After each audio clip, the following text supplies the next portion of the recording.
รกิจติดดาว สนับสนุนโดยสลากออมทรัพย์ธกส.สนใจติดต่อที่ธกส.ทุกสาขาสถาบันอาหารกระทรวงอุตสาหกรรมธนาคารไทยพาณิชย์จำกัดมหาชนกลับเข้าสู่รายการธุรกิจติดดาวกันต่อค่ะในช่วงไอเดียติดดาวนะคะได้นำภาพยนตร์สั้นชุดนักสู้ SME เรื่องราวของนักธุรกิจ SME 7 คน 7 เรื่องที่เคยล้มแต่ก็ไม่ยอมแพ้มาให้ได้ชมกันครบแล้วนะคะแต่กว่าจะมาเป็นภาพยนตร์สั้นให้เราได้ชมกันในเบื้องหน้าขั้นตอนการถ่ายทำในเบื้องหลังก็สำคัญไม่แพ้กันค่ะวันนี้เรามีภาพเบื้องหลังการถ่ายทำภาพยนตร์ชุดนี้มาให้ได้ชมกันค่ะจากปมชีวิตจริงของนักสู้เจ้าของธุรกิจ SME ที่ไม่เคยหยุดฝันและพลิกวิกฤตชีวิตให้เป็นโอกาส SME Fighter อดทนไว้นะคะแม่ไงออฟก็ทำได้แน่ๆค่ะพ่อ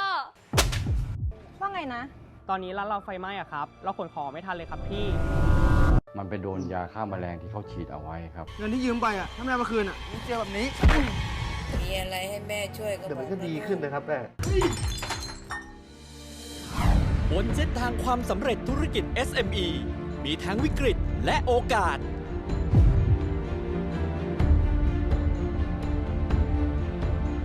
บนเส้นทางธุรกิจที่กว่าจะประสบความสำเร็จได้นั้นอาจต้องแลกมาด้วยน้ำตาต้องฝ่าฟันกับปัญหา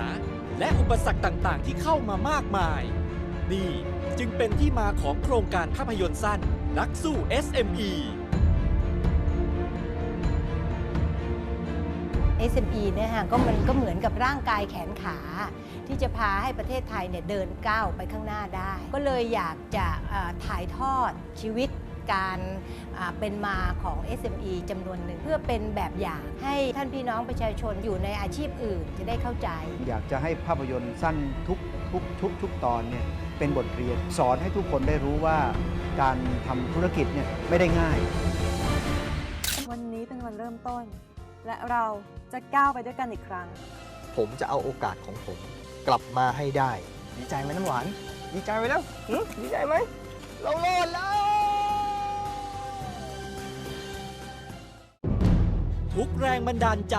ที่กำลังจะถูกส่งต่อไปถึงนักสู้ธุรกิจ SME ทุกคนทั่วประเทศพี่น้องบางท่านเนี่ยก็เป็น SME อยู่เองในขณะนี้อาจจะยังไม่ประสบความสำเร็จก็จะได้มีกำลังใจนะคะไม่ท้อใจบทชีวิตส่วนหนึ่งที่จะสะท้อนให้เห็นว่ามันต้องต่อสู้แล้วก็มันต้องใช้ความพยายามรวมทั้งใช้ความอดทนอดกลั้นอย่างมากกว่าจะประสบความสำเร็จกล้อง speed and action พ่อคะแต่มันเป็นสิ่งที่ออฟรักนะคะพ่อ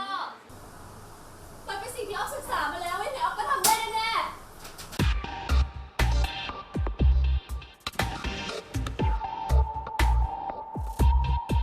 ซึ่ง SME Bank หรือธนาคารพัฒนาวิสาหกิจขนาดกลางและขนาดย่อมแห่งประเทศไทย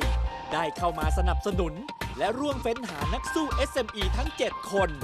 เพื่อเป็นแบบอย่างในการสร้างแรงบันดาลใจให้ส่งต่อไปถึงเหล่านักสู้ SME ทุกคน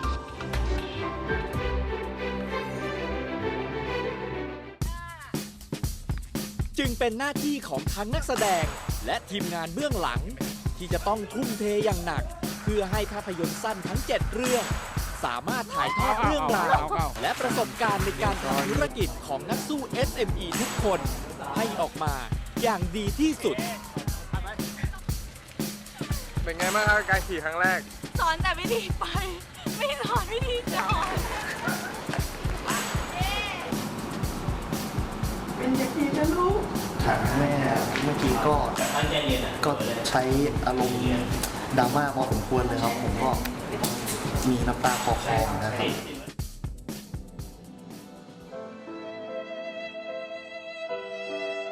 กินข้าวพอหรือยังลูก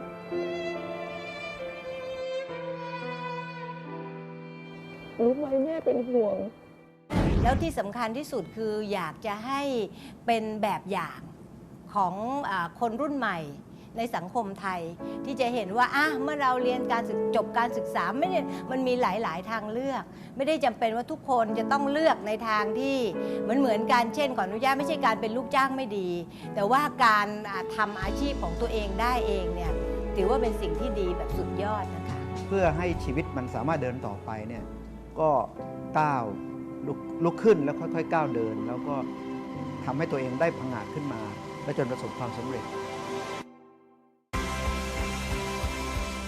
และทั้งหมดนี้คือสิ่งที่ SME Bank ต้องการที่จะเป็นผู้นำในการถ่ายทอดเรื่องราวเหล่านักสู้ SME ต้นแบบ และยังเป็นกำลังใจให้นักสู้ SME อีกมากมายทุกๆคน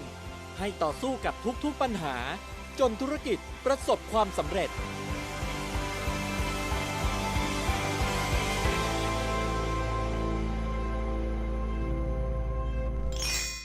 ก่อนจากกันในช่วงมองรอบทิศกระชับมิตรชุมชนค่ะจะพาคุณผู้ชมไปชมแหล่งผลิตกาแฟโรบัสต้าชั้นเยี่ยมของกลุ่มวิสาหกิจชุมชนกาแฟบ้านถ้ำสิงห์ที่จังหวัดชุมพรกับความร่วมแรงร่วมใจของสมาชิกผลิตกาแฟสำเร็จรูปถ้ำสิงห์ให้เป็นผลิตภัณฑ์ชุมชนที่สร้างความสุขให้กับชาวสวนและนักดื่มกาแฟด้วยรสเข้มๆของกาแฟชุมพรค่ะคุณผู้ชมสามารถกลับมาติดตามเรื่องราวดีๆของธุรกิจที่หลากหลายอย่างนี้ได้ใหม่นะคะในวันศุกร์หน้าเวลา 17:25 น.วันนี้เวลาหมดแล้วค่ะลูกหนูและทีมงานธุรกิจติดดาวลาคุณผู้ชมไปก่อนสวัสดีค่ะ